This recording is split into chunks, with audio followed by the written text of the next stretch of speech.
Buenas tardes y como siempre gracias por estar ahí siguiendo con nosotros la actualidad más próxima, en este caso correspondiente al 19 de noviembre de 2022, un programa que comienza con el futuro del territorio, con los niños del Colegio Joaquín Costa, en concreto del curso de tercero de primaria del pasado año, que ha realizado un proyecto medioambiental que implica tirar basura al suelo, que se ha presentado al premio Félix de Azara. Un espléndido trabajo que presentaron ellos mismos en Espacio Pirineos esta semana y que les ofreceremos íntegramente para abrir el informativo de hoy. Comenzaremos pues con estos niños del Colegio Joaquín Costa. Antes de continuar con una información procedente de la comarca de la Ribagorza, que ha puesto en marcha un servicio de retirada de plásticos agrícolas que recorre las diferentes granjas de los municipios ribagorzanos para llevar directamente desde estas explotaciones ganaderas hasta las plantas de residuos estos materiales, estos plásticos agrícolas, con un servicio de transporte. Seguiremos hablando de trufa nuevamente, en este caso al hilo del inicio de la temporada trufera, como siempre, en Aragón, del 15 de noviembre al 15 de marzo. Una temporada trufera que comienza oficialmente, si bien el mercado de la trufa en Fresco de Graus, como saben, no tendrá lugar hasta el 3 de diciembre, cuando se inaugure para celebrarse consecutivamente durante 12 sábados del invierno. Seguiremos hablando del Día Internacional contra la Violencia de Género el 25 de noviembre, que ha empezado a conmemorarse ya. Se han preparado actividades que han seguido distintos segmentos de edad, como los alumnos mayores de la Escuela Infantil Ninins, a quienes vemos en la imagen y que se desplazaron a Espacio Pirineos para participar en la elaboración de unas alas gigantes que se colgarán ese 25 de noviembre, Día Internacional contra la Violencia de Género. Seguiremos en esta misma sección de Cultura y Sociedad hablando de la recuperación de instrumentos tradicionales en Ribagorza con Sergi Llena y Mariano Pascual, al hilo de la recuperación del clarí de Roda y Sabena y el clarí de Castigaleu. Nos contarán este proceso de recuperación al hilo de la charla que ofrecían este viernes 18 en Espacio Pirineos. Seguiremos en esta misma sección, como es habitual, con la agenda, con lo más destacado para los próximos días. Tendremos, como es habitual, el cine en la Sala Salamero, es en esta ocasión con tan solo una sesión, la del domingo 20 a las 19 horas, esa película española, Los renglones torcidos de Dios, la única propuesta del Salamero esta semana, el domingo, como les decimos, ya que el sábado será el concierto de la banda de la Asociación Cultural Gradense, el concierto de Santa Cecilia, este sábado 19 de noviembre a las 19 horas en el Salamero. Les avanzaremos también ese baile de mayores este domingo 20 de noviembre a las 18 horas en la pista de invierno del centro recreativo, y les acercaremos esos talleres de la MIPA del Instituto Baltasar Gracián de Graus, unos talleres de otoño de diferentes propuestas antes de pasar a los deportes, donde el técnico del Servicio Comarcal de Deportes, Marcos Salamero, nos hablará de ese último cross del circuito de la comarca de Ribagorza, el de Capella, que tuvo lugar el pasado domingo con alrededor de 200 atletas participantes. Cerraremos la sección deportiva y también el programa con una nueva excursión, en este caso de la mano de Carlos Bravo y relativa a la última salida del Centro Excursionista de Ribagorza a los Sibones de la Munia, que ha dejado unas imágenes tan bonitas como las que ven. Como siempre, muchos asuntos que contar, así que comenzamos ya.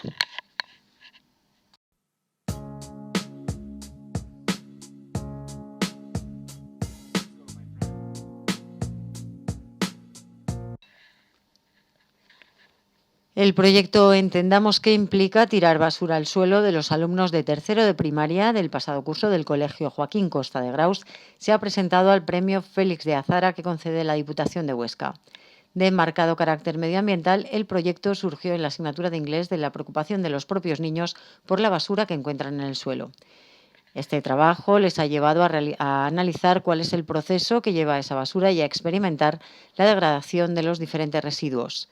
Los propios alumnos del Colegio Grausino, acompañados por Arantxa, su profesora, explicaron el proyecto desde sus orígenes, su desarrollo y las interesantes conclusiones que han arrojado sus experimentos en una espléndida presentación que tuvo lugar el pasado miércoles en Espacio Pirineos, en la Sala 2, en concreto, abarrotada de interesados oyentes. Les escuchamos. Mi nombre es Arantxa y el año pasado estuve dando clase de inglés a estos niños y a estas niñas y otros más que no están en este momento. Y bueno, en la asignatura un día les planteé una pregunta: ¿qué es lo que mejoraríais vosotros a nivel de medio ambiente en Graus? Y una de las respuestas fue: bueno, pues es que a mí cuando salgo a pasear por el lago Barasona o por el monte no me gusta ver basura. A raíz de esto empezamos a hablar y quedó claro que todos los niños y todas las niñas estaban convencidos de que no pueden tirar basura al suelo. Pero sí que surgió una cosa que ahí un poco nos descuadró un poquito la idea y dijeron: ¿qué pasa si yo tiro un papel al suelo? Tampoco pasa nada, ¿no? Al final es solo un papel. Bueno, pues a partir de entonces surgió nuestro proyecto y era demostrar qué es lo que ocurre haciendo un experimento con la basura que nosotros tiramos al suelo. Y por otro lado, cuantificar qué pasaba si no tirábamos solamente un papel, sino que muchas personas tiraban un papel u otro tipo de basura. Entonces, Teo va a comenzar con la presentación del proyecto y luego continuarán todos estos niños y niñas. ¿Quiénes somos? Daniela, Candela, Noa, Isella, Noé, Ari, Yaiza, Naira, Aroa, Vera, Alba, Eli y yo, Teo. Estamos haciendo la presentación, pero no somos los únicos que hicimos el proyecto. Os lo presentamos. Nuestro proyecto se titula Entendamos qué implica tirar basura al suelo. ¿Cómo empezó nuestro proyecto? En clase se planteó una pregunta. ¿Cómo podemos proteger nuestro medio ambiente? Y entre otras cosas vimos que hay demasiada basura cuando salimos a pasear por nuestros montes y comenzamos nuestro proyecto. Analizar qué pasa con la basura. Experimentar con nuestros propios ojos si la basura desaparece o no. ¿Qué hicimos? Para observarlo dividimos las dos clases de tercero de primaria en diferentes grupos. Un grupo de peladuras de naranja, otro grupo de peladuras de manzana, otro grupo de vasos de plástico y de cartón, otro de toallitas de bebé y el último de cáscaras de pipas. Cada miembro del grupo tenía que poner en su casa, balcón, terraza, un poco de basura según su grupo y dejarla al aire durante 2 meses. Justo antes de colocarla había que pesarla y fotografiarla. Durante la experiencia había que fotografiarla. Para finalizar, recogerla, fotografiarla y pesarla. Estas son algunas de las fotos de nuestros experimentos. El experimento de las toallitas de bebés, el primer día pesaban 20 gramos. Fueron cogiendo humedad de la lluvia y tras 2 meses pesaron 14 gramos. El experimento de las peladuras de naranja, el primer día pesaban 37 gramos. Tras 2 meses pesaban 15 gramos. Tras 2 meses analizamos y confirmamos que a la intemperie parte de basura pierde algo de peso, la mayor parte humedad, y el resto solo se ensucia, pero permanece igual. Analizamos los datos obtenidos. En base a nuestros experimentos, calculamos cuánto pesaría toda la basura generada. En 2 casos. 1, si todos los habitantes de Graus, unos 3.434. 2, todos los turistas que llegan a Graus anualmente, unos 25.000. Tirasen al suelo una peladura de naranja o toallita. Hicimos nuestros cálculos para cada tipo de basura. Asimismo, vimos qué pasaría con esa basura durante 2 meses a la intemperie. Además de mirar el peso, hicimos su equivalente con el peso aproximado de los niños y niñas de tercero de primaria.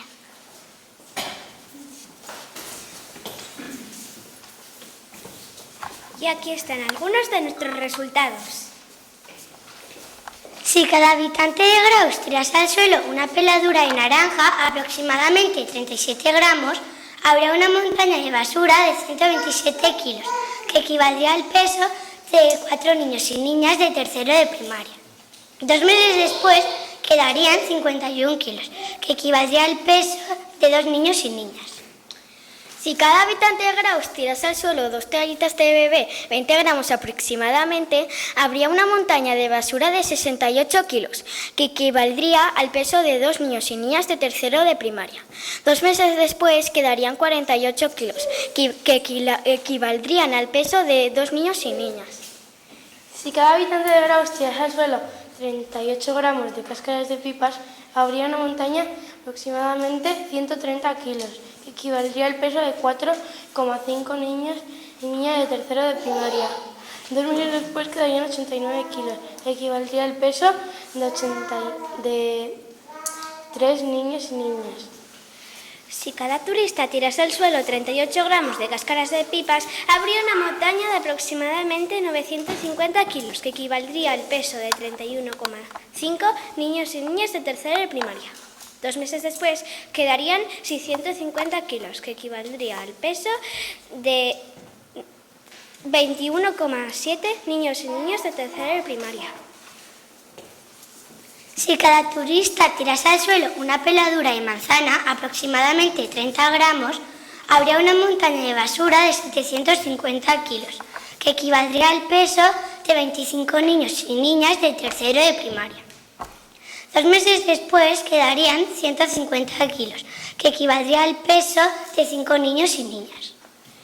Si cada turista de Graus tirase al suelo un vaso de plástico, 11 gramos aproximadamente, habría una montaña de basura de 275 kilos, que equivaldría al peso de 9 niños y niñas de tercero de primaria. 2 meses después quedarían 275 kilos, que equivaldría al peso de 9 niños y niñas.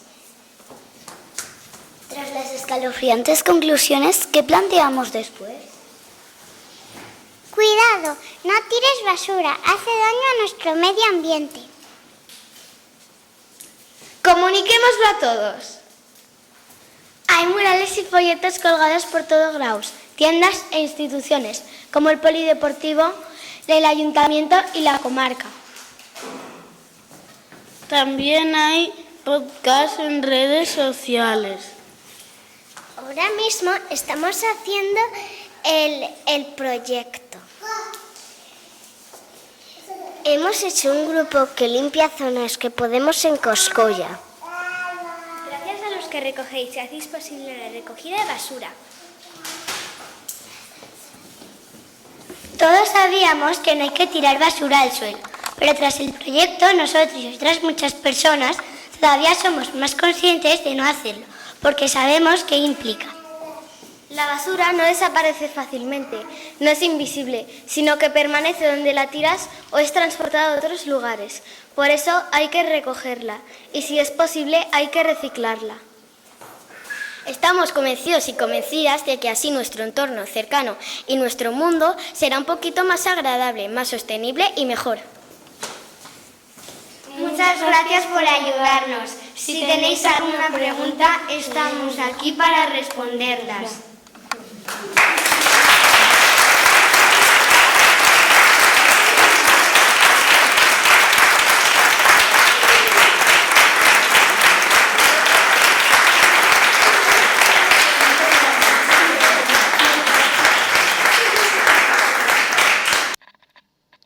La comarca de la Ribagorza ha puesto en marcha un nuevo servicio de recogida de plásticos agrícolas. Un camión equipado traslada los plásticos agrícolas y envases desde las mismas explotaciones hasta las plantas de transformación, agilizando las tareas de los criadores locales y ampliando la gestión de residuos hacia la sostenibilidad, que repercute favorablemente en toda la sociedad.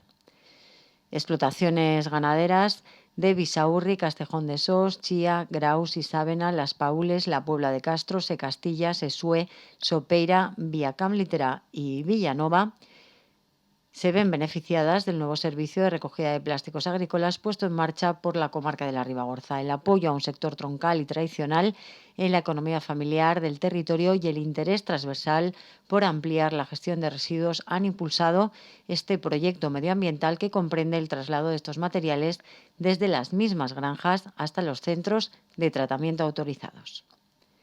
Este servicio supone un beneficio global para toda la sociedad en el empeño de la comarca de reducir la fracción de resto y aumentar la capacidad para gestionar todo tipo de residuos.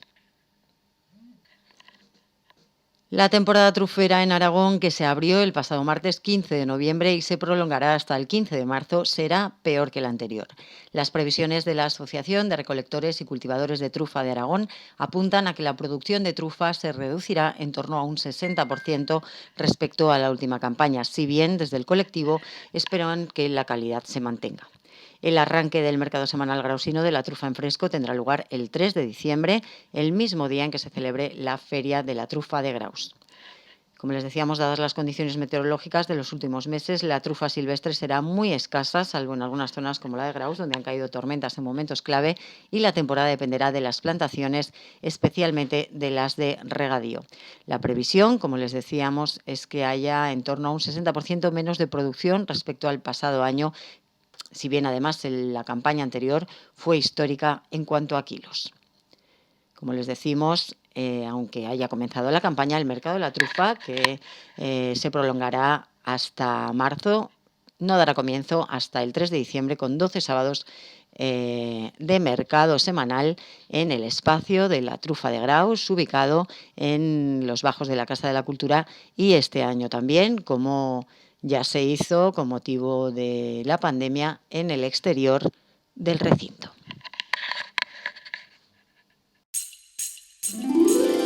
En Aínsa, la Navidad es un lugar mágico.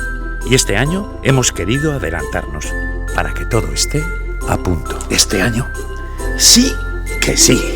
Y para que todo salga bien, tengo la receta de lo que no puede faltar para una buena Navidad. Primer ingrediente, la decoración. Antonio, ¿pero qué hacen ahí esas calabazas? Bueno, es que ayer fue Halloween. Pero necesitamos más Navidad. ¿Así? Así sí. Mucho mejor. Una pizca de villancicos. Pero no os paséis.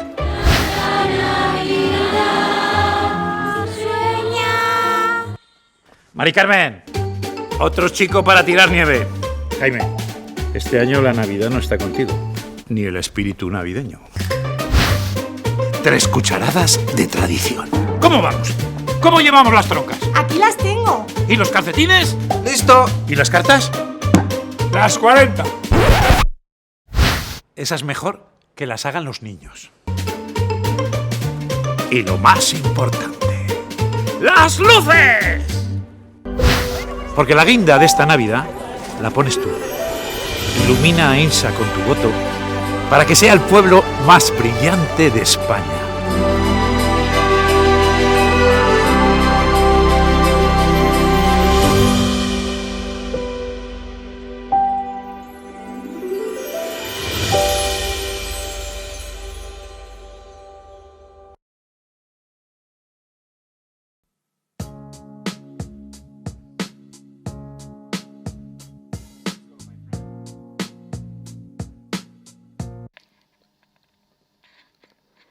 El programa conmemorativo del Día Internacional contra la Violencia de Género ha arrancado en Graus en los últimos días con la elaboración de las plumas que conformarán las alas gigantes que se colgarán esa jornada. El Ayuntamiento grausino, en colaboración con la comarca de la Ribagorza, impulsa estos actos del día 25 de noviembre. Los mayores de la residencia, José Luis Cudós, y los alumnos de 2 años de la Escuela Infantil Ninins fueron los primeros en participar en la programación del 25N en Graus, elaborando de la mano del artista local Marta Rodríguez unas plumas que formarán parte de las alas gigantes que se colgarán ese día 25 de noviembre en las inmediaciones del Parque Romero Radigales. Familias e interesados están pasando también por Espacio Pirineos estos días para colaborar con esta iniciativa de creación de plumas de cara a esa jornada, cuyo programa incluye también otras actividades como la obra de teatro La penosa historia de Penélope López, una actuación promovida por la comarca de la Ribagorza que podrá disfrutarse de forma gratuita en Espacio Pirineos el día 23 de noviembre a las 19 horas. De cara a ese 25 de noviembre, desde Espacio Pirineos nos hablaban de la elaboración de estas salas, tanto la directora del centro, Elena Nogarol, como la propia artista que dirige la elaboración de estas plumas para las salas gigantes, Marta Rodríguez. Las escuchamos. Sí, ayer empezamos ya la realización de este gran mural, estas grandes salas que queremos que lleguen a ser, con la confección de las primeras plumas. Entonces ayer empezamos el taller aquí en Espacio Pirineos y bueno, pues pasaron unas 10 personas a lo largo de la tarde y a partir de allí pues ya cogemos carrerilla y ahora hemos estado en la residencia con nuestros mayores que han disfrutado muchísimo y bueno, han colaborado con sus plumas. Bastante participación, ¿no? Me decían. Mucha, todos han querido tener su pluma y ahora estamos esperando, bueno, hemos quedado con los niños de la guardería, van a llegar ahora, que también están encantados de venir, cada vez les gusta venir más a participar con las actividades que les proponemos y así sucesivamente hasta el día 25 pues pasaremos por el cole, también tendrán un día de participación ellos y bueno, y a partir de allí pues como digo, y aquí el resto de tardes que hemos propuesto horarios para que pueda pasar todo el mundo que quiera. Es un momentito lo que cuesta de hacer la pluma, es una técnica muy rápida y muy eficaz y muy divertida sobre todo, con lo cual está invitado todo el mundo a que pase por aquí. Se trata de que sea una obra lo más colaborativa posible. Una obra de la que nos hablaba la artista que guía a los participantes, Marta Rodríguez. Bueno, cada uno puede pintar lo que quiera. Si veis aquí hay esta rotuladora, acuarelas, pero la técnica que usamos cuando vienen así en masa es esto. Se puede hacer con gelatina royal de postre si la queréis hacer en casa. Este está hecho con cola para empapelar paredes y cuando se queda así sólido, entonces le echas acrílico mezclado con agua. Este está casi ya muy usado porque lo hemos estado con la residencia, ahora habrá que volver a echar más colores y un poquito de agua. Entonces simplemente lo más fácil que puedas recortas la hoja, doblas el folio en dos y recortas así de cualquier manera, no importa cómo queden. Y luego es tan simple como dejarla ahí, imprimirla y sacarla. Y en 2 segundos tienes la pluma. Hay algunas con mucho, otras con poco. ¿Y qué cosa que quedan tan distintas? Por ejemplo, siendo luego, la misma, ¿no? Poniéndola en el mismo cacharro. Sí, sí, sí. De hecho, algunas iban seguidas y es que quedan muy diferentes. Por eso, que es el mismo recipiente, la misma técnica, sí, en cambio pero el como resultado es muy distinto. Se va removiendo y según sea la primera con más agua o menos. Luego, por ejemplo, esta está hecha con un globo.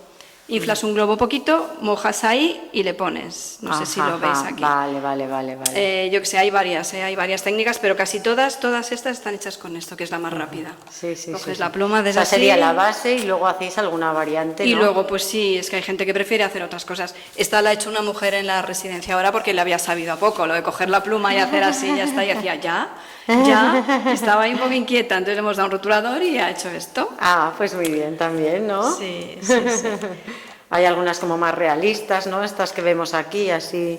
Sí, la base recortar es esto, que queden, que no importa mucho la forma. Hay otras mejor hechas y otras peor, pero no importa más. Luego esto y eso lo hace el artista, cada uno se dibuja. Tenemos unas cuantas ya cortadas por si la gente prefiere hacerlo así, pero por supuesto eso lo pueden recortar ellos. Pueden pintar como quieran. Esto luego va a ir montado así muy juntitas. Entonces tampoco la forma no se va a ver mucho. Perfecto. Y esto es. Y todo en colores violetas. Eso sí, ¿no? Eso es el Sí. hilo conductor. Sí, algún fucsia, algún azul para romper un poquito, pero luego todos los tonos de morado, violeta, lila. Ujú. Las alas tenéis ya la base hecha. Sí, ¿Qué está qué bien dimensiones enrollada. tendrán? Pues es que es más grande que este panel lila. Más grande. Sí, entonces van a ser dos O sea, alas. que ¿No? súper. Es un poquito más grande que este. ¿Cada una de las alas será más grande que este panel? No, las dos. Las dos, vale. ¿No? Sí, más o menos. Perfecto. De hecho, en breve se pondrá aquí y así ya podremos ir pegando, o incluso cuando estén secas si quieren venir y pegar la suya o echar una mano a pegar, pues sí. Perfecto, pues muchas gracias. De nada. Aunque seguiremos recordándoles estas actividades, la Plaza Mayor Grausina será el escenario de este programa ese día 25, con la lectura de un manifiesto a mediodía y el lanzamiento de globos. Por la tarde, el programa se trasladará al entorno del Parque Romero Radigales, donde se colocarán esas alas gigantes y se plantarán violetas antes de la lectura de un cuento alusivo por parte de varios niños. Paralelamente, la fachada consistorial se iluminará de violeta. Y nos acompañan ahora Sergi Llena y Mariano Pascual, hablándonos de la charla que ofrecieron este viernes, día 18 de noviembre, en Espacio Pirineo, sobre la recuperación de instrumentos tradicionales en Ribagorza, con especial incidencia en el clarí de Roda y Sávena y en el clarí de Castigaleu. Con ellos les dejo hablándonos de los instrumentos tradicionales ribagorzanos. Venga, pues contarnos un poco esta charla que gira en torno a una investigación previa y a unos descubrimientos muy interesantes, ¿no?, que habéis hecho sobre instrumentos de la zona. Bueno, ya empiezo yo, bien. Se trata de presentar un par de instrumentos muy populares, de hecho prácticamente uno de ellos es pastoril, el otro puede no serlo, pero en el fondo son instrumentos populares de aquí de Ribagorza, que hacía falta reproducirlos y Sergi los ha reproducido ahora. Ha hecho unas copias que son las que estamos viendo ahora en imagen. Son el más largo, es el clarín de Roda, que apareció en Roda en el año 85 y por dejadez no lo habíamos copiado hasta ahora. Y el otro es el clarí de Castigaleu, que por esas casualidades de la vida, pues Sergi encontró la información y lo reprodució hace pocos días. Eso es el mejor para explicar la historia de ese clarí. Vamos a empezar por ahí, si te parece bien. Bien. Bueno, la historia del clarí sale de cuando murió Luis de Fierro. Fuimos a tocarle y ahí estaba el padre de mi cuñado, Pepito Pac, y me dijo, pues en Castigaleu tocaban el clarí, y me quedé con la historia, ¿no? En ese momento tampoco podíamos hablar más del tema, pero claro, ahí lanzó el veneno y me quedé con aquello, saber a ver qué era, ¿no? Porque además me explicó, bueno, era como el clarín de la gaita, me decía una cosa así y tal. Y entonces, pues bueno, empezamos a tener conversaciones, a hacerle preguntas sobre el tema, tampoco sin agobiar mucho, porque con este tipo de instrumentos y más estos instrumentos que no vienen de una parte, digamos, más culta de la música tradicional, como puede ser pues una gaita o, por ejemplo, la trompa, que ya se ve que es otro tipo de instrumento. Al venir de instrumentos, sobre todo de pastores, pues es como que se echan de menos, ¿no? Como se les da de menos. Y enseguida decían, bueno, no, pero aquello no, la gaita sí, o cualquier otro instrumento sí, ¿no? Entonces fuimos hablando poco a poco, hasta que también me puso en contacto con Paco Paul de Casa Castell de Castigaleu, y bueno, tuvimos unas entrevistas y me dieron toda la información que necesitaba un poco para hacer el instrumento. Pues desgraciadamente... ¿Que llevaba desaparecido mucho? Pues interesante esa investigación, ¿no? Pues según comentó Paco Paul, él me dijo que él dejó de hacerlos porque él había trabajado de pastor y había visto los pastores como lo hacían y se había hecho el suyo. Por otro lado, Pepito tenía en su casa, pues tenía pastores trabajando y los veía pues en la cocina haciendo todo el proceso de construcción del instrumento, ¿no? Entonces, claro, eran, digamos, dos testigos vivos no teníamos el instrumento, pero sí me explicaron perfectamente todo todo el proceso de cómo lo hacían, ¿no? Que igual se estuvo haciendo hasta los años 60 o... Hasta el 65. 65. En el 65 hay un hecho que es que Paco Paul se casa y a partir de entonces pues ya se dedica pues bueno, a la familia o lo que sea y deja de fabricarlos. Me dijo, el año que me casé dejé de fabricar ningún tipo de instrumento ni nada. También me explican que se hacían las flautas pues en castellano lo llamaban el fabiol, por la zona de l'Isàvena en Serradui también le llaman fabiol o fubiol, he oído varios nombres, que al final es una pequeña flauta de caña. Era muy común que a la vez que hacer este tipo de instrumento pues hicieran estas flautas, ¿no?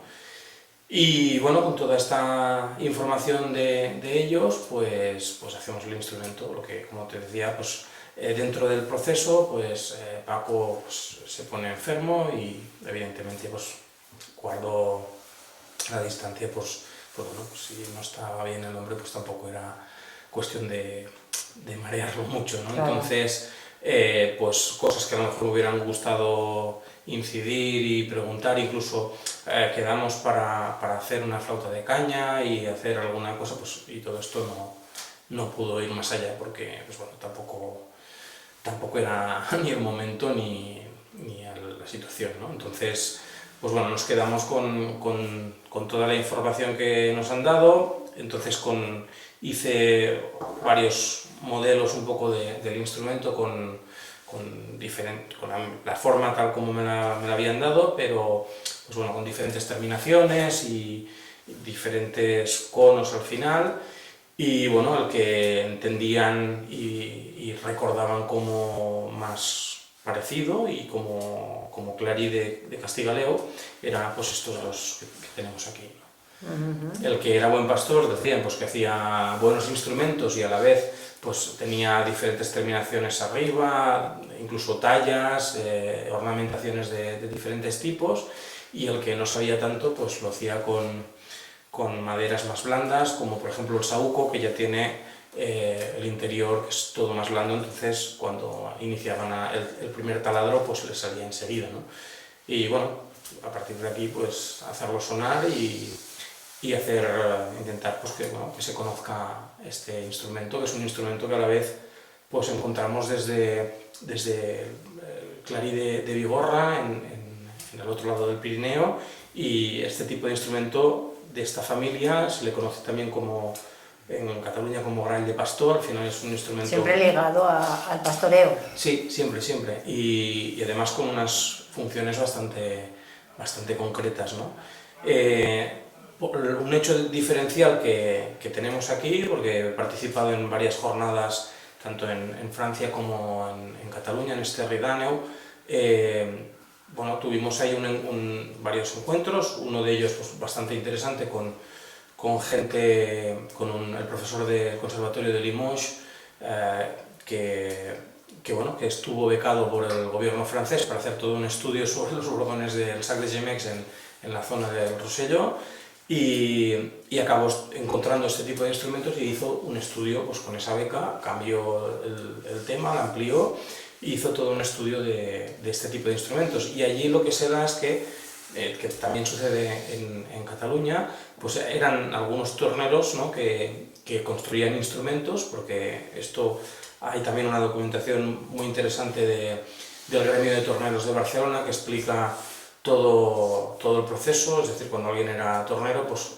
el último, para ya demostrar que era muy bueno, hacían instrumentos.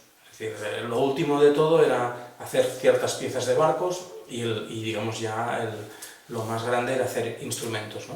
Y había torneros pues, que se dedicaban a hacer este tipo de instrumentos y le llamaban el grall de fira porque lo vendían en las ferias a un precio pues, bastante asequible, con lo cual era un instrumento que estaba bastante extendido.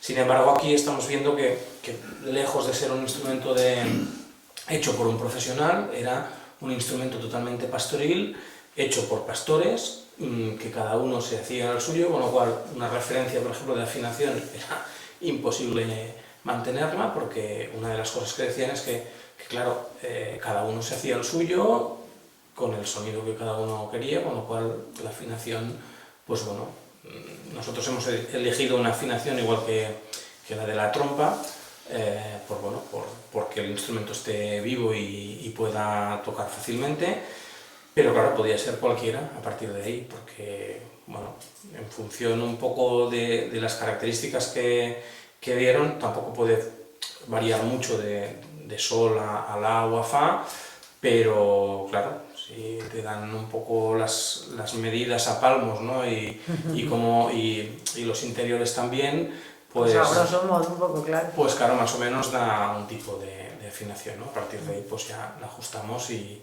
hacemos que sea un instrumento que sea útil y que funcional. ¿Qué les ha parecido a quienes vieron esos últimos hasta el año 65? ¿Cómo suena? ¿Les recuerda? Aparte de que físicamente no lo vean morfológicamente fiel. El problema es que de las dos personas que nos dieron toda esta información, evidentemente había alguna más, pero bueno, no fue posible contactar con ella ni tampoco, bueno, localizarlo sí, pero estamos hablando, bueno, pues cuando venga a Castigaleo ya le diré, a ver si viene. Claro. Hemos tenido estos años de pandemia, con lo cual, aparte de haber estado parado con este tema por la enfermedad de Paco Paul, pues aparte pues hemos tenido la pandemia, con lo cual tener otras referencias de otros testimonios de otras personas pues ha sido complicado. Pero sí que, bueno, Pepito Pac sí que lo ha visto, y de los que le enseñé, las 4 o 5 opciones que hice, pues al final me dijo, pues sí, y estos y tal.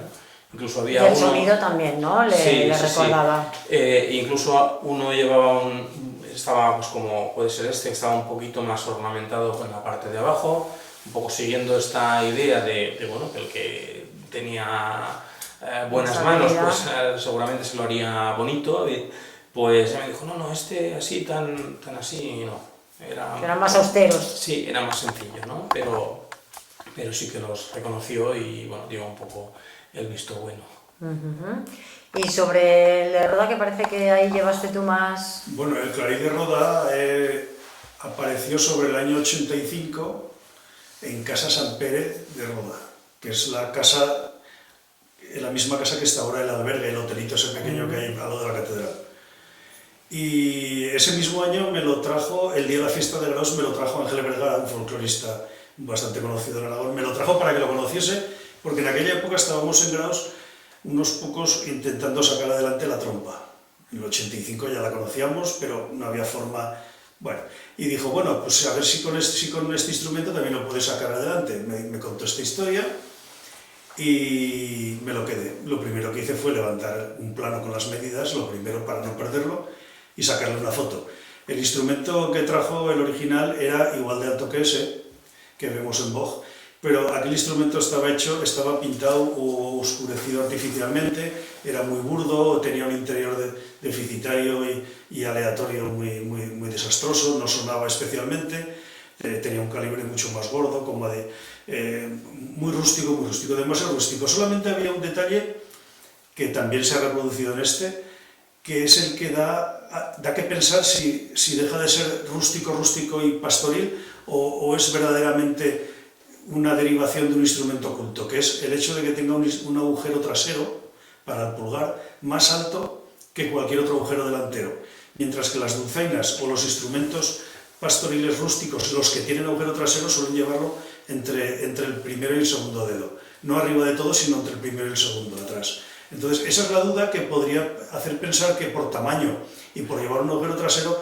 pudiera ser un derivado de una antigua chirimía sopranino que tenían ese tamaño, que podía haber sido de algún músico incluso de la Catedral de Roda, porque las chirimías eran las catedrales, pero también pudo ser simplemente un pastor que lo copió de un instrumento viejo que conoció en cualquier sitio.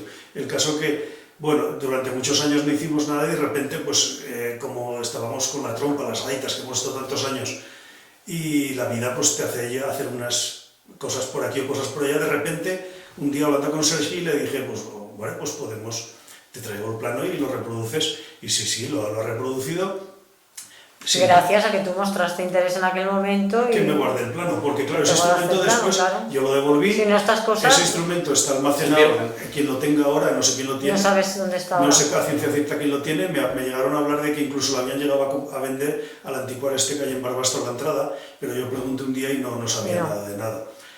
Bueno, el caso es que se ha reproducido el instrumento con una estética similar, pero técnicamente, como ha dicho Sergi, sobre el otro clarí, sobre el Graal, en Rodal lo llaman clarí al grande, se ha reproducido en tono de sol para que sea acorde con los demás instrumentos y podamos tocar. Aunque los veamos de distinto tamaño, las hechuras por dentro y la colocación de los agujeros son las que dan el tono, y ahora estos dos instrumentos pueden tocar al conjunto junto con la trompa y junto con otros instrumentos modernos, porque los instrumentos antiguos no tenían estos tan populares no tenían ninguna normalización. Otra cosa es de dónde provinieran.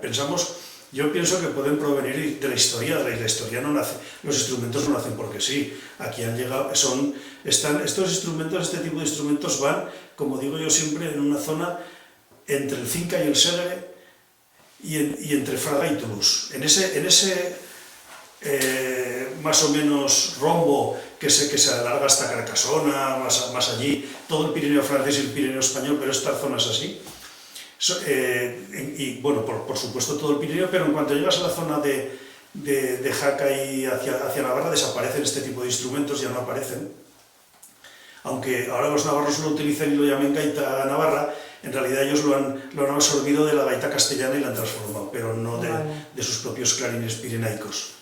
Entonces, estos instrumentos son todos muy similares y solamente varían en función de que lo ha encontrado un pastor, lo ha hecho alguien que sabe más. Por ejemplo, estos instrumentos están bien hechos y son homologables a cualquier instrumento moderno dentro de su tesitura, pero cosa que no tiene un instrumento de pastor. En la exposición que hicimos hace años ya pusimos algún Graal de pastor que se llamaban Graals, al estilo ribagorzano, o Clarí en Roda de Isabena, que al fin y al cabo estamos en zona fronteriza del idioma.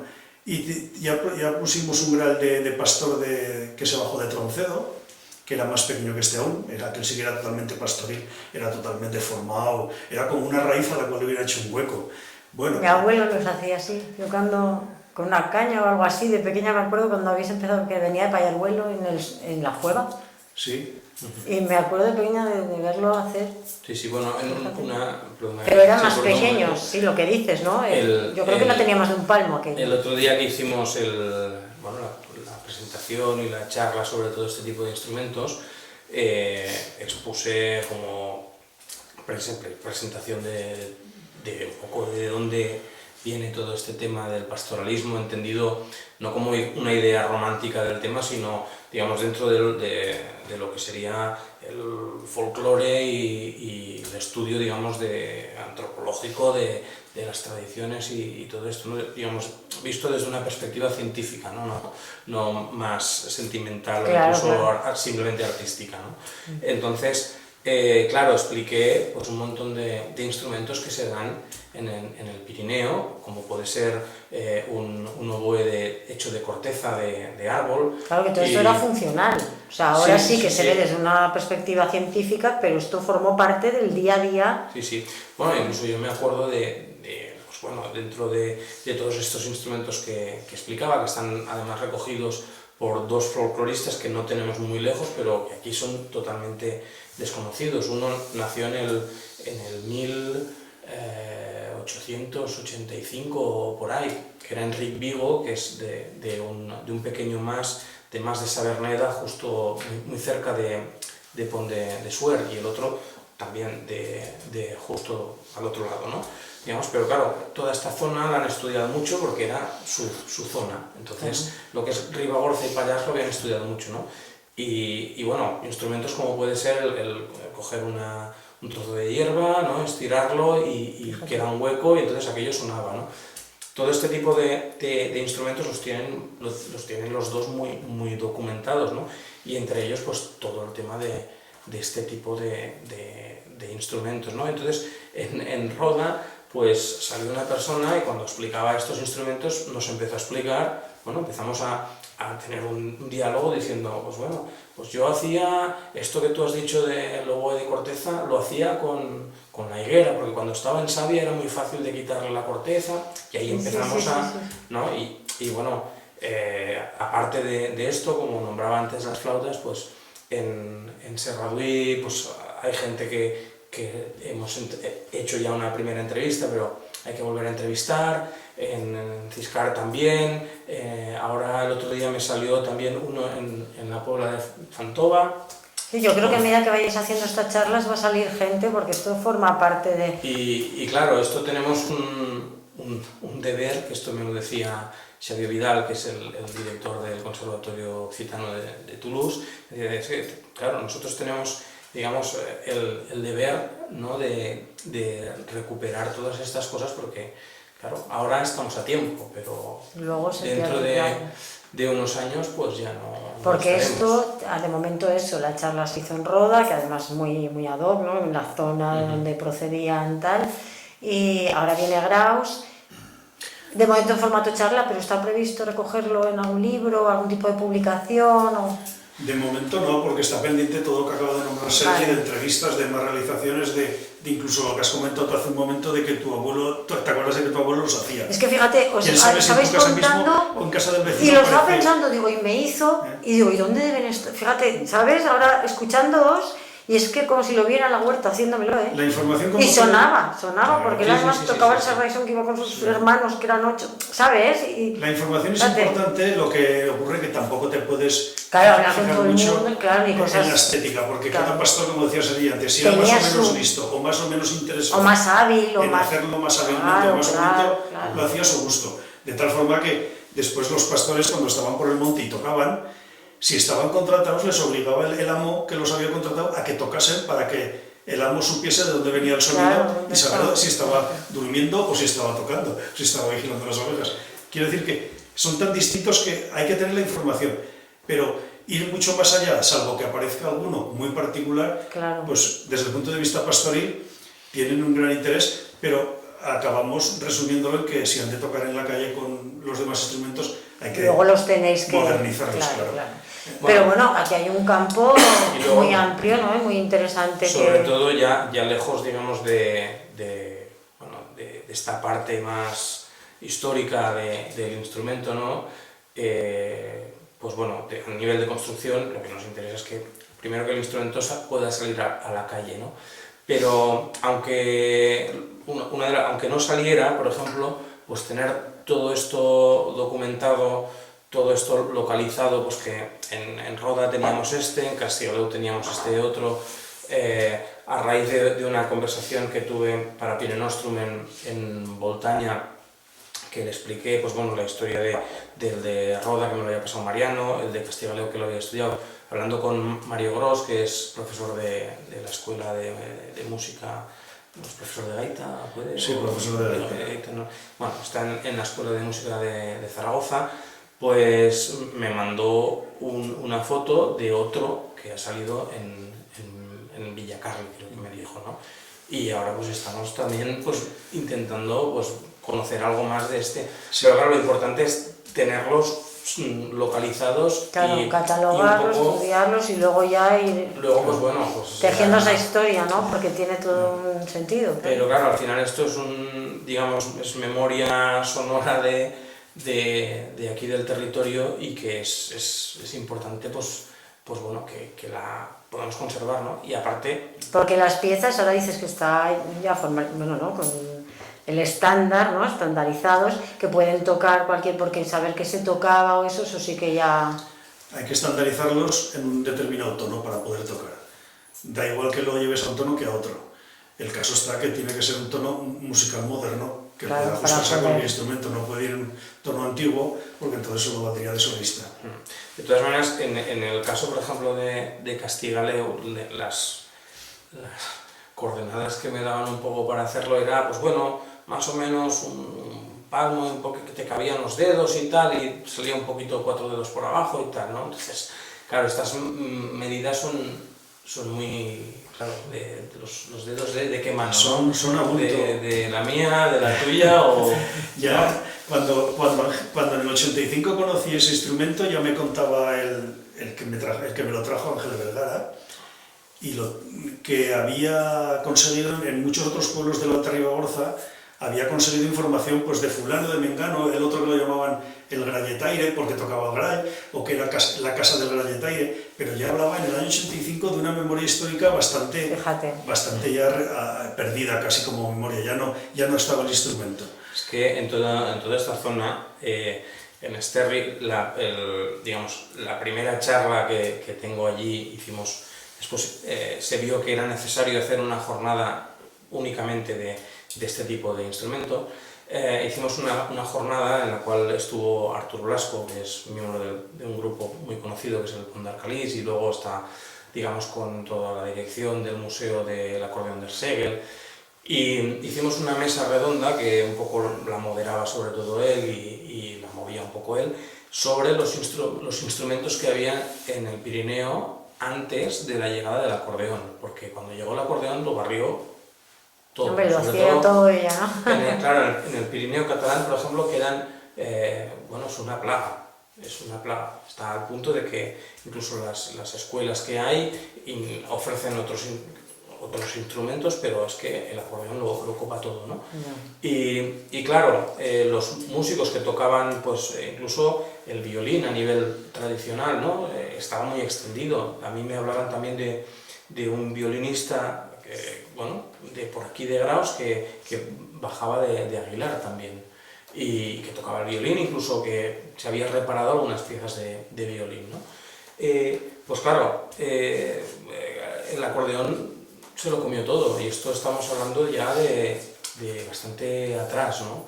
Entonces, pues claro... Es difícil, no tienes tarea fácil por delante. Claro, ha quedado, digamos, este tipo de instrumentos han quedado en reductos muy localizados, e incluso, pues incluso de fácil acceso a según qué, ¿no? Entonces, pues bueno, pues, es complicado tener... Por eso es una suerte que tengamos memoria viva de gente que ha visto hacerlos y que bueno, que nos puede explicar incluso el proceso, ¿no? Pero como decía, en otros instrumentos de la familia era pues un profesional el que lo hacía, y como aquí, por ejemplo, para la feria, pues que viene, me parece que es para la longaniza, que viene una parada que tiene cosas con cañas y tiene pitos y tiene historias, ¿no? Pues la gente en aquel entonces pues compraba el grall, ¿no? El de fira. Bueno, claro, aquí estamos hablando de otra cosa que se contrapone a toda esta idea de un instrumento hecho por un profesional. Pero bueno, entonces, otra cosa que me decían era, claro, al no saber qué afinación, como decía Mariano, que si era una afinación antigua o era algún tipo de modo a nivel de escala, ¿no? Pues claro, yo preguntaba, ¿y qué repertorio tocabais, no? Claro, y en Castigaleo, aparte de decirme pues lo que decía Mariano, ¿no? Que tenían localizados a los pastores en función del sonido del instrumento, me explicaban que una de las cosas más importantes que hacían era una ronda para carnaval, y entonces salían tocando el clerí. Y claro, el repertorio, esto es muy común en muchos instrumentos de este tipo, pues tocaban pues, la vaca, me hablaban también de la clavilla, que es una canción muy conocida en la zona del Pont de Suert, y bueno, que eran músicas, digamos, la música popular y actual de aquellos años, ¿no? Entonces intentaban reproducir, pues, o la reproducían con el instrumento. Entonces también entiendo que irían adecuando la afinación del instrumento para poder tocar esas músicas, ¿no? Al ser un instrumento que te lo haces tú. Entonces intentas que esas músicas te entren en el instrumento que haces. Entonces de ahí, pues, bueno, la conclusión es que, digamos, tiene una escala pues, normal. A partir de ahí, la altura donde empiece esa escala, pues ya veremos dónde es, ¿no? Pero... Sí, es que este tipo de instrumentos además da la sensación como si tuviesen una especie de reparto geográfico. Geográfico en el sentido de con quién te relacionas. Por ejemplo, me contaba Paco Naval que su padre, de Güell, de Casa Solano de Güell, que su padre, que ya se murió en el año 75, pues después de la guerra, se había hecho un instrumento, sí, de unos 2 palmos de largo, 2 palmos de largo, 2 palmos de largo, es como el de Roda. El monte de Güell, el monte de Roda es lo mismo, es una zona bastante común. Pero además, él se lo hacía como cualquier otro, pensando y recordando en otro que ha conocido, que a su vez se lo ha dejado ver un fulano, o se lo ha dejado ver otro, o ha bajado un día a la fiesta de Graus y ha visto a los viejos gaiteros de Graus con las trompas. Porque no es lo mismo ese instrumento de 2 palmos de largo que este que es de palmo y medio. Claro. Podemos decir que son 2 subfamilias bastante distintas. Este es como muy pastoril, muy de alguien que lo ha visto muy lejano o que lo ha copiado a su vez de otro, y en cambio este ha tenido que ver otro instrumento más parecido, porque solamente la diferencia de tamaño ya implica mucho, porque como bien ha estudiado Sergi, los pastoriles 100%, tanto aquí en Ribagorza como en la parte catalana o en la parte francesa, tienen este tamaño. Son más cortos. Pero hay pastoriles en la zona francesa, como el clarí occitano y alguno más así, que tienen este tamaño según el valle. O sea que pienso que tiene mucha influencia, que es lo que han podido ver. Por ejemplo, cualquiera de Güell podía bajar a Graus a la fiesta y ver a los gaiteros, pero cualquiera que estuviese trabajando de pastor en Beret o en la alta montaña del Pallaso o al otro lado de Benasque, ¿a quién veía? Pues a otros pastores podía ver, no podía ver mucho más. Y de hecho a un pastor que estaba de verdad todo el día en el monte y estaba viviendo en el monte, que no volvía a dormir a su casa como era el pastor de Güell, que sí que volvía a su casa, pues le convenía más un pequeño instrumento que un gran instrumento. Que a su vez había un detalle muy curioso que contaba Sergi, que decía que estos instrumentos estaban permanentemente aceitados, y van finos y suaves porque vivían en el zurrón del pastor. Claro. Esto es una información que me daba, por ejemplo, Paco Paul de Casa Castell, y decía, aquello siempre iba aceitado. Claro, en el zurrón llevabas un poquito de aceite, llevabas el bútilo, llevabas el queso, llevabas el pan, todo eso iba soltando. Y todo eso, pues claro, iba soltando ahí grasilla. Lo que pasa es que la distribución de estos instrumentos hay que relacionarla mucho con el tipo de pastor y dónde se sitúa el pastor y la geografía y tal.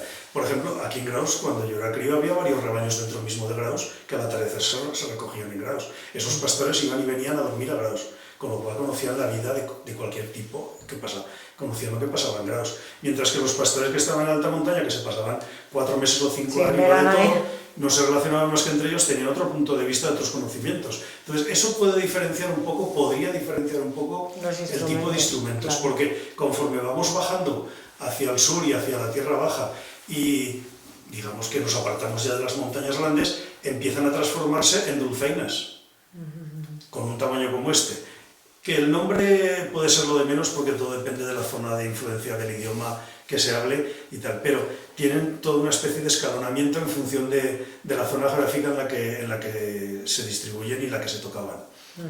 Porque aunque había pastores que bajaban desde arriba de todo hasta la zona del Cinca a pasar el invierno, o a la zona del Ebro, en la zona al otro lado de los Monegros, pero su relación, donde más se relacionaban, era precisamente la zona alta, la zona veraniega y la zona que les cogía de paso, porque cuando bajaban a invernar, para el invierno tenían mucho trabajo.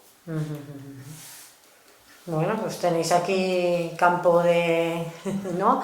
Para sumar conocimientos y mucha faena. Eso sí. Que supongo que iremos viendo eso en charlas de momento, y cuando tengáis ya suficiente, a ver si es posible recogerlo para que esa memoria que nos ha traído hasta aquí no se pierda. En memoria histórica se puede escribir mucho, lo que ocurre que fotográfica tenemos muy poca. Tenemos la foto del instrumento original del clarí de Roda, pero de los otros, de estos de Castilla y León, puede aparecer cualquier otro. Tenemos el clarí de Pastor de Troncedo, bueno. No hay que descartar que a lo mejor algún día aparezca uno. No, y lo que decís, dándolo a conocer, ¿no? Y que tiene interés y que se está investigando, es posible que en las casas... Sí, es muy curioso porque el mismo día del año 85 de la fiesta, aquí en la plaza mismo de los Porches, cuando Ángel Vergara me estaba enseñando el clarí viejo de Roda, apareció Ramón Casas, que acaba de fallecer hace pocos días. Sí, pobre el padre de y dice, estos clarines, estas gaitas, él lo llamaba gaitas. Nos las llevamos nosotros cuando estaba yo de pasto antes de la guerra por allá por Monte de Güell. O sea, una tercera persona en la zona del Monte de Güell, y me los llevaba yo. Y si se llevan así. O sea, un testimonio que además al ver el instrumento natural se le recordó toda esa zona, pero no le dio más importancia porque para él era una cosa que había sido cotidiana. Normal, para pasar el rato. Además, claro, es lo que comentábamos antes, ¿no? Al principio, claro, al ser instrumentos de pastores, ¿no? Que claro, pues, es diferente ya a un instrumento que está en una banda de música o que está, pues claro, era, digamos, un estatus social más bien tirando abajo, por decirlo de alguna manera, que no se valoraba en la misma medida. Ellos mismos, incluso, pues bueno, cuando yo empezaba a preguntarles por estos, enseguida lo denostaban ellos mismos, sí, lo menospreciaban, bueno, no, pero aquello no, bueno, no, pero... Entonces, claro, yo creo que hay mucha gente que no se da cuenta de la importancia, digamos, que tiene todo esto, ¿no? Entonces, claro, les vas hablando y a veces, bueno, yo recuerdo algunas conversaciones de que me miraban como diciendo... Pues no sé si esto vale para nada, ¿no? No, no sé qué... ¿Qué interés? ¿Qué interés, no? Que tanto interés en una cosa, pues bueno, que me hacía de cuando éramos críos o trabajaba de pastor y tal y cual, ya ves qué interés puede tener eso, ¿no? Qué importancia. Y claro, pues la tiene, entonces, bueno, está bien estas charlas o la presentación que hicimos y la charla que hicimos el otro día en Roda, porque abre un poco los ojos y tira un poco las lenguas, ¿no? Que enseguida... Y decimos esto que se dice últimamente, ¿no? Que se pone en valor, ahora que se dice tanto poner en valor las cosas, pues se pone en valor unos instrumentos que formaron parte de la vida de aquí de mucha gente, ¿no? Sí, intentamos pues, recuperar un sonido que aunque no sea el sonido imperfecto que tenía antes, sino que es un sonido ya pues, imperfecto, moderno, pues que sea un sonido que represente aquellas vivencias y aquel momento, porque además hay que encajarlo en el momento en que se vivía, da igual en el mundo rural como en el pequeño urbano de Graus. Yo recuerdo que mi abuela decía que a principios del siglo XX, muy a principios, después de los dances, pues bailaban en la Plaza Jotas y bailaban de todo y lo tocaban los músicos. Y yo le decía, ¿pero qué gaiteros? Digo, ¿qué músicos? Decía, pues los gaiteros. Pero no le daban más importancia, porque ahora viene una charanga y tampoco le damos importancia a eso. Pero si de repente desapareciesen los instrumentos, dentro de unos años le empezaríamos a dar importancia. Bueno, espérate. ¿No? Ya veremos qué pasa en unos años. Estos instrumentos, para un pastor que podía bajar de Huela a ver los dances de Graus, pues él veía a los gaiteros, anteriormente los de Casaras o después a los de Graus, veía con estos instrumentos y decía, pues me lo faré yo. Y bueno, él había visto un instrumento más o menos así, bueno, pues según el piazo de madera que tenía y lo que le podía salir, y podía salir una cosa u otra. Y si además conocía a otros amigos, otros pastores que habían hecho algo similar y se podía fijar, porque seguro que le ocultaban la información, porque la rivalidad en una especie de estamentos en que yo soy mejor que tú, eso siempre ha existido con todos los instrumentistas. Nos cuesta encontrar información entre los instrumentistas y los folcloristas porque parece que esconden la información. Parece que la esconden. Sí, porque así lo sé yo y así soy yo el que sale en la radio, en la tele. ¿Qué más da? Lo importante es eso, que no se pierda. Lo importante es recuperar un sonido que ha tenido un valor y que para la gente pero lo importante es el sonido y eso, no él. Pero bueno. Pues nada, oye, muchísimas gracias y eso ya os iremos siguiendo porque vemos que esto es el principio de un largo camino sonoro. Sí, gracias. Gracias a vosotros. Gracias.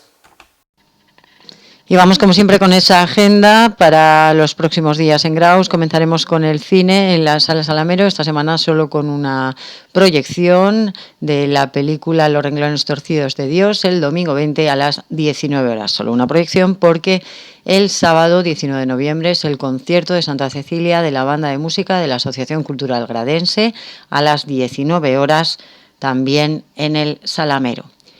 Y seguimos con más actividades para este fin de semana. El baile este domingo 20 a las 18 horas en la pista de invierno del centro, organizado por las personas mayores y abierto a todo el público. Y por otra parte les avanzamos los talleres de otoño que se organiza desde la MIPA de Elías Baltasar Gracián y el Espacio Pirineos. En concreto se trata de un taller de improvisación el sábado 26 de noviembre con Mateo Malato. En Espacio Pirineos, también de un taller de teatro el martes 29 de noviembre con Josema Villella. que se impartirá en Espacio Pirineos dentro del marco de esta propuesta cultural del Instituto. Y por último, un taller de danza fusión con Aurora Clemente para el sábado 3 de diciembre. Estas son las propuestas desde el Instituto que completan la agenda de hoy.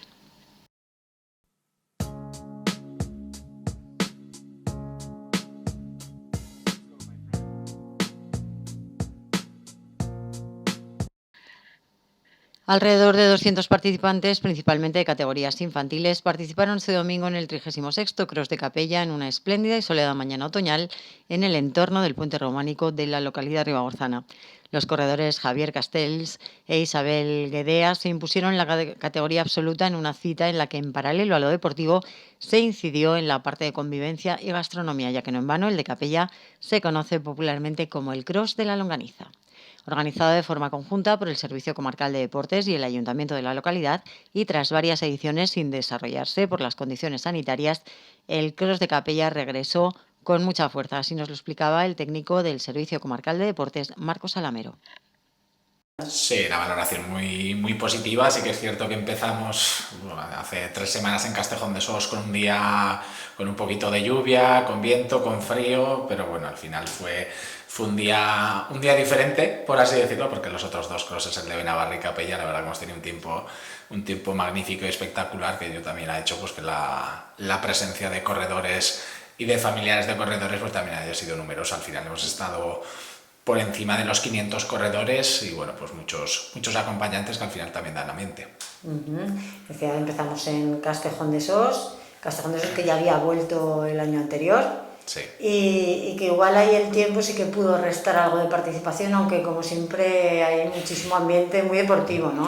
Sí, en Castejón de Sos pues yo creo que se juntó ese factor del tiempo, pues bueno, se preveía agua y viento y al final pues es lo que hubo. La verdad que sí que se preveía más a última hora de la mañana y fue sobre todo al inicio, a la hora del montaje de las carpas, del arco y demás, que tuvo que ser un marcaje minimalista, por así decir, por prevención, pero bueno, a pesar de ello sí que estuvimos en 100 corredores, que cuando estábamos allí preparando dijimos a ver si llega alguien, con la que estaba cayendo no lo tenemos muy claro, pero a pesar de ello llegaron casi 100 participantes, que para nosotros fue una satisfacción y estuvimos encantados de ver que con esa meteorología la gente acudía. Y luego pues lo que decimos siempre, pues que está un poquito más a desmano de poblaciones grandes, pues después también la carretera, pues bueno, son factores que hacen pues que haya menos participación, y en el de Capella y Benabarre pues en torno a los 200 corredores en cada uno de ellos. Claro, pues este año hemos tenido muchísima participación de Binefas, pues que cae un poquito más cerca, y eso pues bueno, pues hace que las familias pues opten por esta opción de los domingos y se acerquen a disfrutar del domingo de cross. Porque los circuitos más o menos se mantenían iguales a los de otros años. Sí, los circuitos... Capella volvía después de la pandemia. Sí, eso es. El circuito de Castejón lo hacemos en la zona polideportiva, que además está habilitada hay un circuito de running allí que se usa a diario. Entonces nosotros lo que hacemos es aprovechar una parte y la otra la hacemos por dentro de los árboles, pues bueno, para darle ese toque idílico con las hojas, con el cross, con las montañas de fondo, que es muy chulo, pero vamos, es similar al de otros años. El circuito de Benabarre era igual, lo único que hicimos fue mover un poquito la zona del escenario por darle mayor amplitud y porque no estuviera todo el mundo tan apelotonado ahí en la zona de la brasa, que estaba todo junto, y al final pues estábamos todos muy pretos y bueno, pues optamos por esa opción. Y el de Capella hemos vuelto después el último que fue el 2019, y el circuito ha sido similar, por suerte o gracias al trabajo de un operario de pala, de Jorge, que llegó allí y en una semana, en 3 días, dejó el circuito perfecto, lo limpió todo. Y bueno, pues si volvemos el año que viene, pues yo creo que poco habrá que hacer, porque lo dejó bastante bien. Y si los circuitos, la idea es que sea el corto alrededor de 400-450 metros y el largo en torno a 800, para llegar a ser las distancias que proponemos para todas las categorías, y en esa distancia han estado todos. Especialmente en Capella, creo, pero como siempre la participación infantil muy alta proporción, ¿no? Sí, este año, sobre todo en carreras, en las benjamines y prebenjamines, la presencia ha sido notable, carreras de 20-25 participantes en cada una de ellas y más, se nota más cuando en estas separamos por sexos. Normalmente, pues bueno, en la cadete que salen juntos, que son más mayores, pues sí que la participación es menor, pero ahí lo vemos en lo que te decía, benjamines, pues serían 40 por categoría. Esto al final pues nos lleva a pensar pues que estos niños, niñas seguirán corriendo con el paso de los años y pues bueno, llegarán a esas edades absolutas, pues seguirán corriendo y cuando sean padres llevarán a los hijos, que al final es lo que nosotros buscamos, el crear esa afición, esa iniciación al deporte y luego también pues el deporte familiar, que a ser posible pues vayan los peques, corran primero y luego pues los padres pues también continúen. Al final deporte familiar buscamos. Inculcar esos valores deportivos, el deporte fundamental y también la convivencia, ¿no? En torno además a la gastronomía.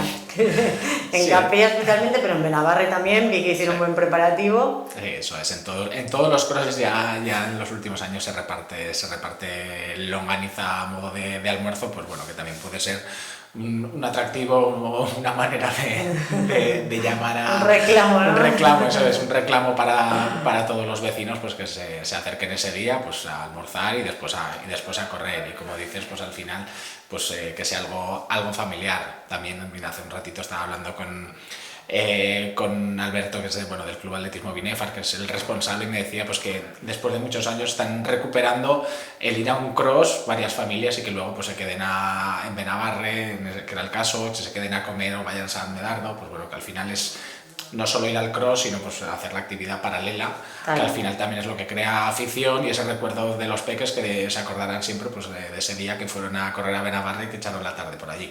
Al final pues también es una manera de crear afición. O sea, que han vuelto los tres, la valoración muy buena, la continuidad garantizadísima, ¿no?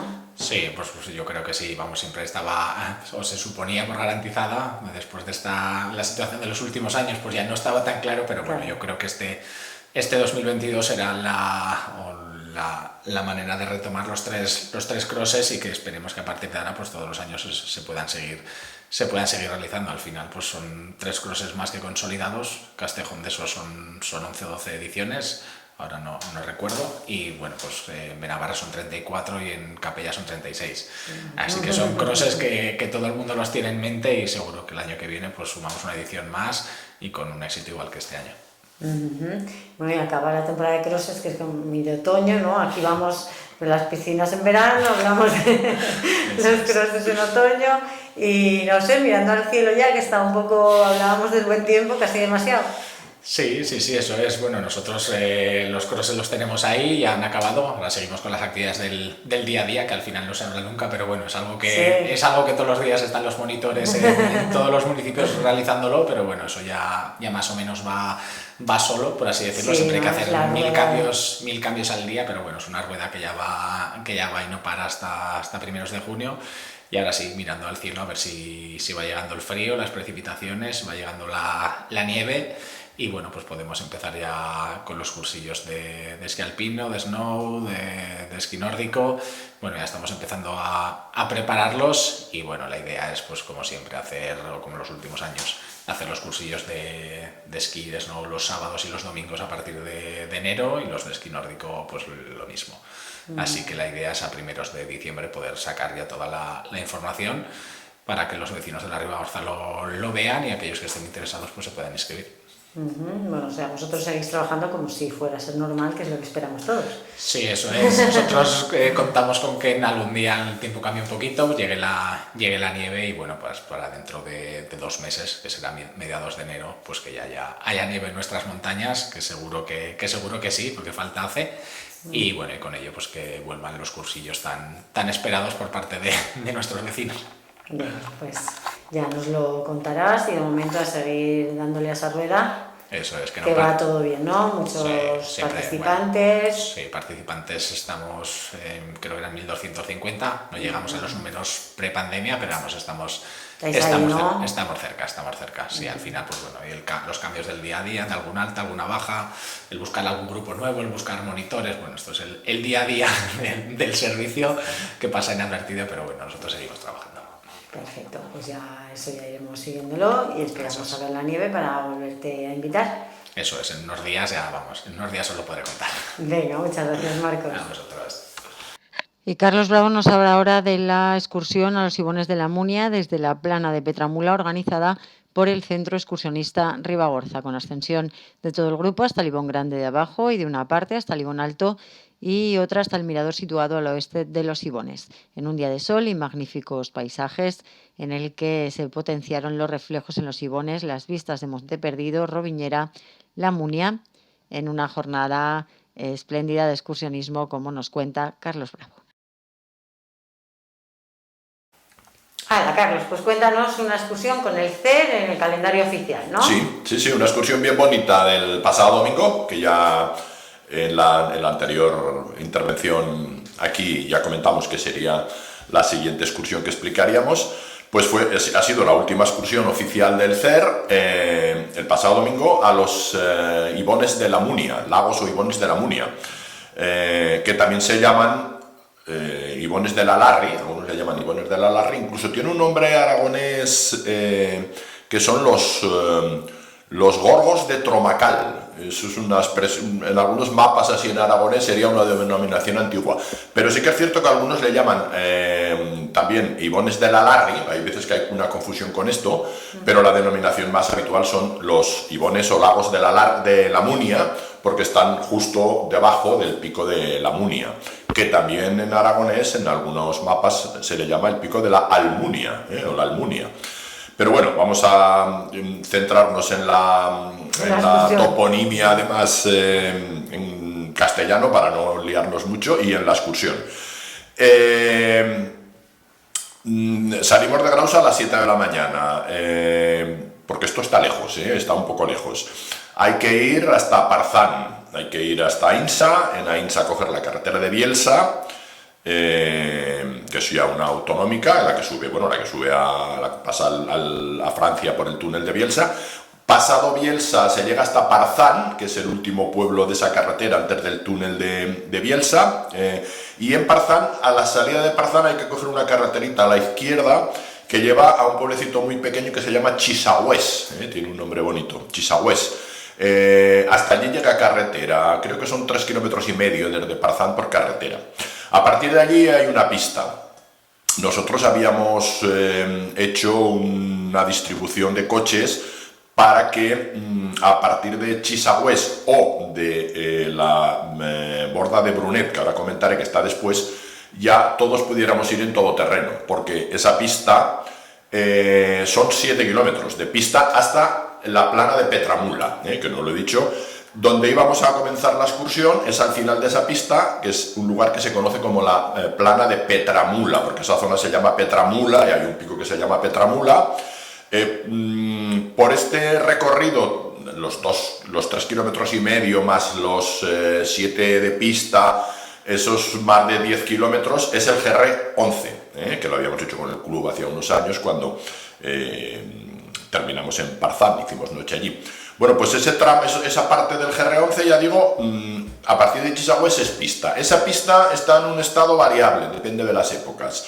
Normalmente llegan coches, incluso turismos, pero esta vez estaba bastante mal, hasta son unos 4,5 kilómetros más o menos, 4,5 kilómetros hasta una esplanada que hay, hay una pequeña borda que se llama la borda de Brunet o de Bruned.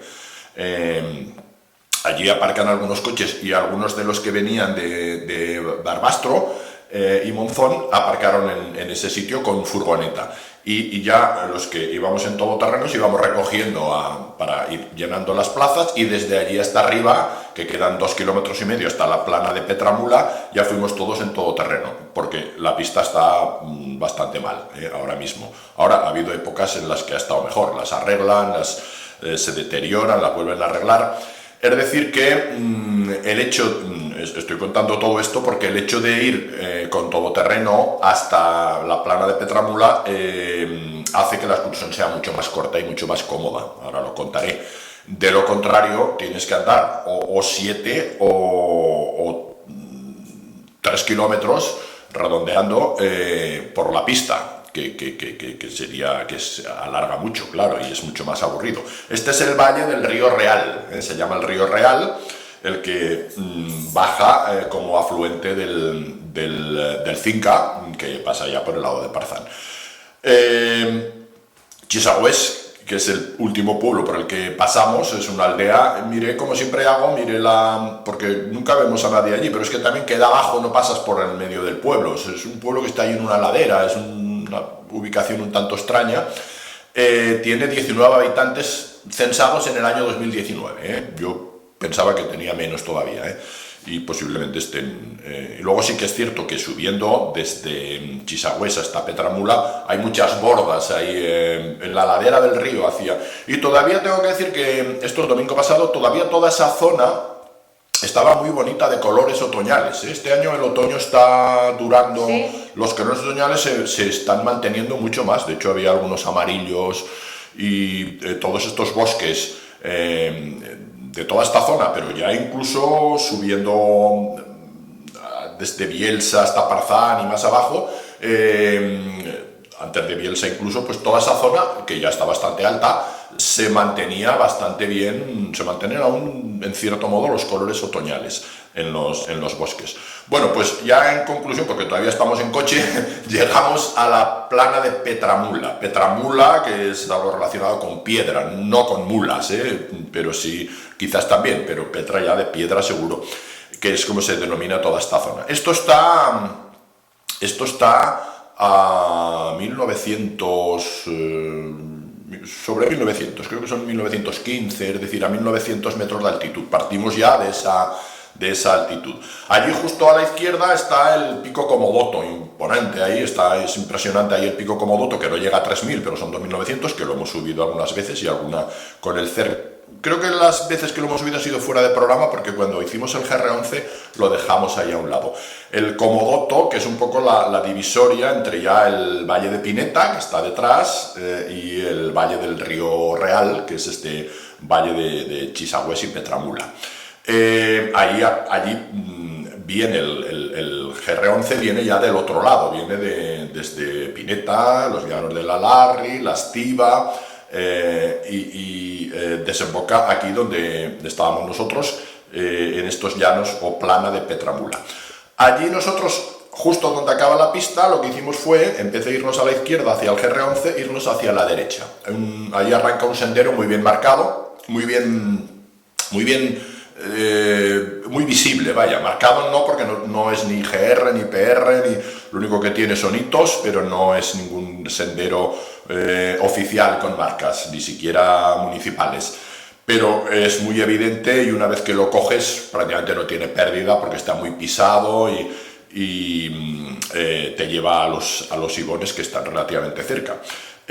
Lo primero que pasamos es un pequeño arroyo, un riachuelo, que se llama el Barranco del Clot, que en algunos sitios he visto que le añaden el Clot de los gabachos. Los gabachos son los franceses, en tono un poco despectivo. El Clot es un agujero, es una zona un poquito hondonada, y luego ya empiezas a subir por terreno muy herboso, de pastizales, vaya, un terreno de pastos, ahora ya pues ya más invernales, pero todavía pues con hierba, claro. Una zona, el sendero va subiendo progresivamente, no es una subida así muy pronunciada de golpe. Cuando miras atrás las vistas son estupendas, a la vuelta claro las tienes de frente, pero ya lo comento ahora, cuando miras atrás tienes unas vistas magníficas que a medida que subes vas viendo más, pues tienes al fondo la Sierra de Espierva y toda la zona del otro lado de Pineta. Resumiendo, los picos más importantes, pues la Sierra de la Suca, se ve la Suca y las Tres Marías, y luego a medida que subes va asomando progresivamente las tres serols o las tres sorores, pero no se ven todas, se ve en el momento de máxima visión de esa zona, se ve la Punta de las Olas, se ve el Pico Añisclo y se ve Monte Perdido, pero el Cilindro ya no, porque ya queda cortado. Monte Perdido, que estaba muy bonito, cuando subes va emergiendo progresivamente, estaba muy bonito, con una nieve, hice una foto muy buena con el zoom, con una nieve nueva, muy resplandeciente, muy intensa, la cara, porque lo que estamos viendo ver ahí son las caras norte de estas montañas. y a nuestra derecha pues siempre ya vamos teniendo el pico Roviñera, el Roviñera que son 3003, a nuestra derecha, lo subimos con el CER hace unos años. El camino al cabo de un rato deja de ser pastizal, deja de ser hierba para convertirse en piedra y entras ya en una pedrera. Y ahí hizo aparición lo que ya pensábamos que íbamos a encontrar, era la única incógnita de la excursión. ¿Cuánta nieve? Sí íbamos a encontrar nieve y cuánta. Yo ya pensé que sí, porque había visto fotos de algunos ibones, de gente que había estado por esa zona hacía unos días y se veían manchas, no demasiada. Y bueno, efectivamente en esta zona ya de pedrera empezó a aparecer la nieve, pero bueno, la nieve solamente a tramos, a trozos, una nieve bastante blanda, pisable, sin ningún riesgo, sin ningún problema. Aquí habíamos tenido problema el año pasado en primavera, es que recordaba yo que en Petit Comité, y estábamos ahí los que habíamos estado aquel día, yo la última vez que hice esta excursión, había sido el 2 de junio del 2021, no de este año, sino del anterior. Y el 2 de junio del 2021 había mucha más nieve y mucho más hielo que el domingo. Hasta el punto que había un nevero que nos dio cierto reparo, que lo cruzamos, y estaban los lagos totalmente helados. No se veía el agua, eso el 2 de junio del 2021. En este caso había nieve, pero solamente, como digo, a tramos, bastante blanda, muy pisable, sin ningún problema. Y se va subiendo, el Roviñera, las paredes ahí a la derecha, y llegas al Collado de las Puertas. El Collado de las Puertas está ya a 2530, me parece. Sí, 2530. El Collado de las Puertas, cuando llegas allí, ya ves abajo el ibón grande. El pequeño no se ve hasta que no llegas, son dos ibones. Los ibones de la Munia, los lagos de la Munia, son dos, el inferior y el superior. Que por cierto, bueno, el inferior es bastante más grande, creo que son algo más de 5 hectáreas y media, y el superior son 2,2 hectáreas, es decir, que el inferior es más del doble de grande que el superior, que por otro lado están muy cerquita, casi no hay que subir de uno al otro. Y el superior está un poquito más abajo, está a pues 2500, me parece que eran 2520, es decir, más bajo que el Collado de las Puertas. Llegamos al Collado de las Puertas, que el nombre pues ya indica, esto es un nombre Portilla, que es cuando desde allí ya ves el circo de la Munia, con la Munia al fondo. Claro, la Munia es la que da nombre a estos ibones. El pico de la Munia es el más alto de esta zona, ya de ascensión complicada, pues está el famoso Paso del Gato y es muy larga y complicada. Este ya tiene 3133 metros de altitud. La Munia es el más alto de los que están ahí en este circo, más alto Monte Perdido de los que vimos, pero está fuera de la ruta. Llegamos, por lo tanto, en muy poco rato, llegamos al ibón inferior. Allí hicimos la parada, estaba precioso, el día estaba precioso de sol, con la nieve ya más abundante en esta zona. Los reflejos, ya verás las fotos, los reflejos de las montañas nevadas en los ibones daban de una belleza, eran verdaderos espejos, ¿no?, de estas montañas. Estaba precioso, precioso. El tiempo era muy bueno, muy soleado el día, nada de frío. Ahí nos tuvimos que abrigar un poquito, pero fuimos en camiseta buena parte de la excursión. Allí nos reagrupamos ya todos y paramos a almorzar, como se dice, ¿no?, el desayuno, ¿no? Estuvimos allí comiendo algo, reponiendo fuerzas, hicimos allí la foto de grupo y una vez allí pues hicimos dos grupos. Nos fuimos hacia el ibón superior y hubo otro grupo, el ibón superior, hay que rodear el inferior por la derecha y sí que es verdad que se veía bastante más nieve, pero luego vimos que no estaba mal. Y además están muy cerca uno del otro. Pero hubo otro grupo que prefirió, algunos ya lo habíamos hecho, yo por ejemplo en la excursión del año anterior habíamos hecho eso porque al superior no pudimos subir, Hubo otro grupo, más o menos mitad y mitad, estuvimos 19 personas, que no lo he dicho en la excursión, fallaron 3 en el último momento, estuvieron 19, estuvimos 19. Hubo un grupo que se fue hacia el oeste, y hay como un mirador, un balcón, casi llaneando, más bien bajando un poquito, en el que ya te asomas al otro lado y ahí ya ves un trocito, completas la vista que he estado comentando antes. Aquí solo se ve un trocito de Monte Perdido y ya se ve el Cilindro, y se ve el Mar Boré, y se ve el Gran Astazu y algún otro, pero estos picos ya se ven desde este balcón. Yo ahí no estuve ya, porque yo me fui con el otro grupo que subimos al Ibón superior. Bordeamos el Ibón inferior por la derecha, ahí sí que teníamos un poco de incógnita cómo íbamos a encontrar el camino. La nieve estaba bastante dura y claro, te puedes deslizar, pero había mucha huella, helada también, pero huellas bastante profundas, de gente que había pasado y se había dado la huella. Entonces, siguiendo esas huellas por arriba, en no mucho rato descendimos, subimos un poquito, descendimos un poco y llegamos al Ibón superior, o al lago superior, que como ya he dicho es bastante más pequeño, pero también muy bonito, con unos reflejos estupendos. No se puede ya pasar por el otro lado, por las informaciones que teníamos, y no se puede rodear por el otro lado, entonces teníamos que volver por el mismo sitio, porque si no hubiéramos podido conectar con el otro grupo y seguir hacia el mirador. Allí nos hicimos unas fotos preciosas porque ahí los reflejos eran bestiales, había unos reflejos tremendos, venía el sol ahí, y estábamos entre los dos Ibones. El superior solamente lo rodeamos por la zona sur, digamos, o por la parte baja, ya no le dimos la vuelta por arriba, ni mucho menos, sino que estuvimos allí y hay un punto en el que ves los dos Ibones, uno arriba y otro abajo. Es que el uno está a 2520 en inferior, y hablo de memoria, pero me parece que no me equivoco, y el superior está a 2536, me parece. Es decir, que hay muy poquita diferencia, y el Ibón superior está unos metros más alto, 6 metros más alto que el Collado de las Puertas, y como se observa por los números, entre un Ibón y el otro la diferencia son muy pocos metros, es decir, que no hay que subir demasiado, y están muy cerca, están casi pegados, hay un desagüe que conecta uno con otro.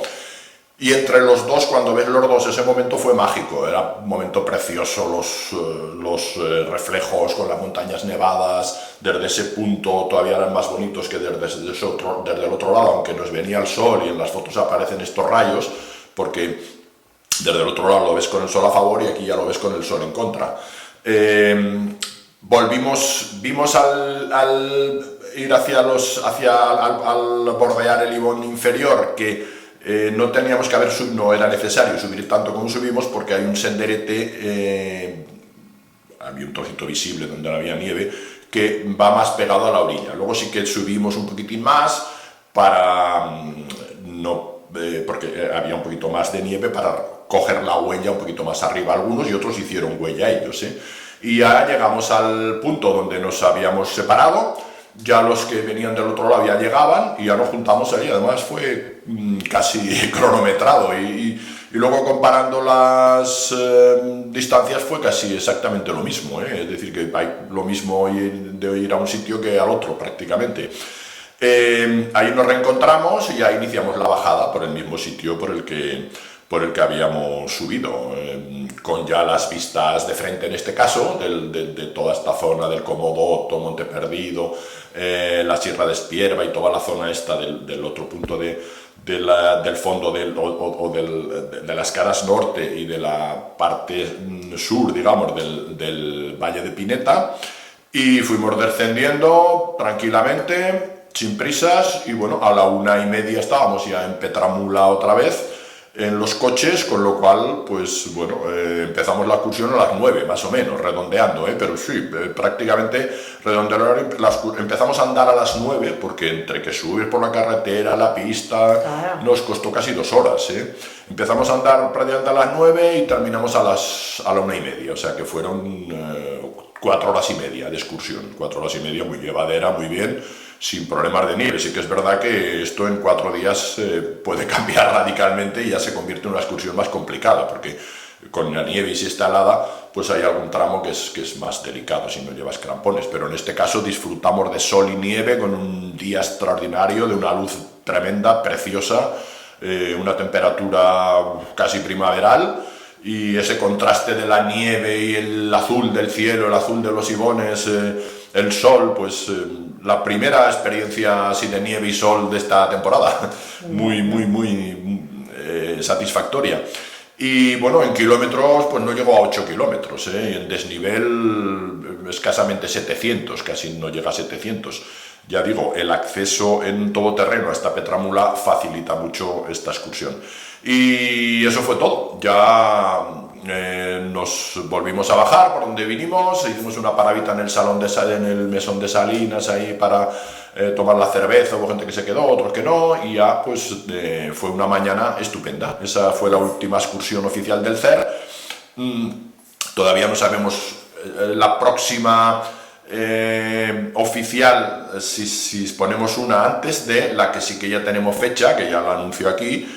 Esa ya tenemos la fecha, que es la de la subida del Belén al Turbón, que es el día 6, y el día 18 el 6 de diciembre, y el 18 de diciembre también tenemos ya la fecha para el cotillón navideño en San Martín, en la Sierra de San Martín, como otros años. Entre tanto, antes del Belén, pues vamos a ver si ponemos alguna otra ahí en un fin de semana intermedio. Eso fue lo que dio de sí una muy bonita excursión, la verdad. Los lagos de la Muña son un rincón un poco desconocido, pero son unos ibones preciosos, de los bonitos de esa zona. Eso es todo, ya iremos contando las próximas excursiones en las próximas semanas. Perfecto, pues muchísimas gracias, Carlos. Gracias a ti, Elena.